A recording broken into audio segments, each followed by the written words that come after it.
15 rules are buried in the fine print of cruise drink packages, and most passengers won't discover them until the charges hit their account.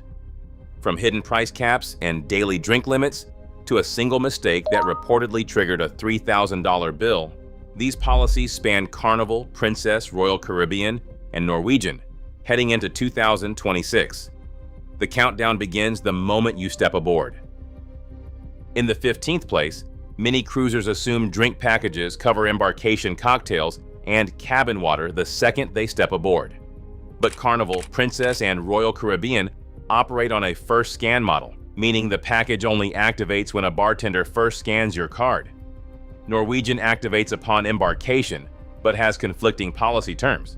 You must separate boarding, package activation, your first scan, and the first chargeable beverage. Standard packages also exclude minibar items, cabin deliveries, and room service. Checking the activation clause for your specific sailing avoids unexpected charges before the cruise even begins. In 14th place, purchasing your drink package on board is an expensive timing trap. On Carnival, buying pre-cruise costs $69.95 per day, but rises to $74.95 on board. That $5 daily difference means a couple on a 7-day sailing pays an extra $70 in base fare. Princess similarly charges $5 more per day on board, requiring passengers to buy at least 4 days before departure to lock in their lower rate. Because lines separate advertised base rates from mandatory service charges, delaying this onboard purchase results in a completely unnecessary extra bill. In 13th place, the cancel and rebook strategy is highly conditional rather than guaranteed. If you spot a price drop, you can try to cancel your original order and purchase it again at the cheaper rate. Many point to a reported Royal Caribbean Black Friday promotion that fell under $50 per day, though this rate remains unverified in official records. Before attempting this, check if cancellation is still allowed, as booking terms usually restrict changes close to sailing. If you hesitate, the lower price can disappear before you can secure the second purchase. In 12th place, Carnival's souvenir glass trick quietly separates your drink from the container it comes in. When ordering a special sail-away cocktail, the beverage itself is covered under the Cheers package, but the fancy branded plastic glass is treated as separately chargeable merchandise. Because your drink package does not automatically cover physical souvenirs, you will find an unexpected charge on your sign and sail card. The workaround is immediate and costs nothing. Simply request the exact same cocktail served in a standard regular glass. While Princess Cruises has no equivalent souvenir glass provision, Carnival passengers must actively ask for standard glassware to keep their bill at zero.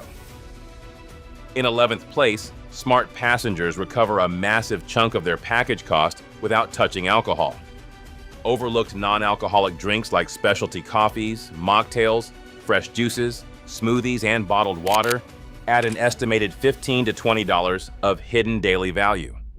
On Carnival, these premium selections are completely unlimited and never count toward your 15-drink daily limit. Just check the fine print first, as Princess and Norwegian enforce strict limits on bottle sizes, qualifying categories, and participating venues. Using these high-value drinks daily is the easiest way to make your package break even. In 10th place, letting the bartender scan your card is an important operational habit. Every scan links your beverage package order directly to your SeaPass card, barcode, or electronic account. Cruisers often claim that crew members receive roughly $1 in tip for each scanned drink, and that skipping the scan means no transaction-linked gratuity is registered. While Carnival passengers frequently discuss hand-delivering $1 to $3 in cash instead, Princess and Norwegian tipping structures remain unverified. Crucially, watching the scan lets you monitor your onboard account immediately, helping you catch and correct any covered drinks logged incorrectly. In 9th place, the persistent belief that cruise bartenders intentionally water down cocktails relies on human perception rather than actual proof. Shipboard bars operate with strict standardized recipes and calibrated pour spouts that deliver precise measures for every order. With high-volume bartenders reportedly serving up to 400 drinks a day, consistency is built into the equipment. While some rumors claim security cameras actively monitor pour volumes, official research cannot verify this level of surveillance. Often, the perception of a weak drink comes down to high mixer ratios, melted ice, glass size, or lower spirit strength, rather than intentional short pouring. In 8th place, a reported Norwegian server anecdote suggests that being polite might land you a slightly heavier pour, while snappy or impatient guests are made to wait longer. While cruisers frequently share this tip online, this informal behavior remains completely unverified and is not an official package entitlement. Bartenders on modern ships use calibrated pour spouts to keep serving standardized, so basic courtesy should be viewed as essential service etiquette rather than a secret hack for free alcohol. When budgeting your cruise drink package, never factor rumored extra pours into your financial calculations. In 7th place, a hard beverage limit can instantly freeze your account at the bar. Carnival Cheers caps alcoholic orders at 15 drinks per 24-hour cycle. Princess Plus goes a step further under its recent update, counting both alcohol and qualifying non-alcoholic drinks toward its 15 beverage daily maximum. Once you reach this ceiling, computerized systems on Carnival and Princess lock your account, preventing you from ordering more drinks even if you offer to pay full retail price. Conversely, Royal Caribbean and Norwegian operate without any daily count limits, keeping service open as long as you drink responsibly. In 6th place, Carnival's ordering system adds a strict time rule separate from any daily limit. A mandatory 10-minute interval must pass between beverage orders, which applies to both alcoholic and non-alcoholic drinks alike. The official policy permits only 1 drink per transaction, and ordering doubles is strictly prohibited. If a bartender does pour a double, the computer system automatically counts it as 2 separate drinks against your daily allowance. This electronic lockout makes rapid ordering impossible, requiring you to plan ahead before dinners, theater showtimes, or ship departures, instead of expecting back-to-back service. In 5th place, a drink package price cap functions as a billing threshold rather than a solid wall. Royal Caribbean caps at $14, billing you only the difference for a pricier glass. Norwegian sets a $15 cap, but going over means paying full retail price. Princess also uses a $15 limit, but gives a 25% discount on excluded items, like qualifying bottles and 1-liter waters. Carnival covers up to $20 and grants a 25% discount on the overage. Because a single premium order can trigger surprise charges, check your ship's specific rules before ordering top-shelf spirits. Verifying your itinerary and sailing date terms keeps your onboard bill at 0. In 4th place, private island excursions can instantly turn a shipboard beverage package into a separate beach day expense. Carnival excludes its private beaches entirely, requiring guests to pay full retail price for every drink on Half Moon Cay. While Princess, Royal Caribbean, and Norwegian generally extend coverage to their private destinations, conflicting policy updates for Royal Caribbean's Coco Cay and Norwegian's Great Stirrup Cay create confusion. Shipboard validity does not always translate to island beach bars. Passengers must verify the exact point-of-sale terms for their sailing, and Carnival guests should actively budget extra cash for any scheduled days ashore. In 3rd place, Norwegian's advertised free-at-sea beverage perk carries a mandatory 20% gratuity on the full retail value of the package. For 2026, this fee averages $28.50 per person per day. For 2 adults on a 7-day sailing, that adds roughly $400 to your cruise fare before boarding.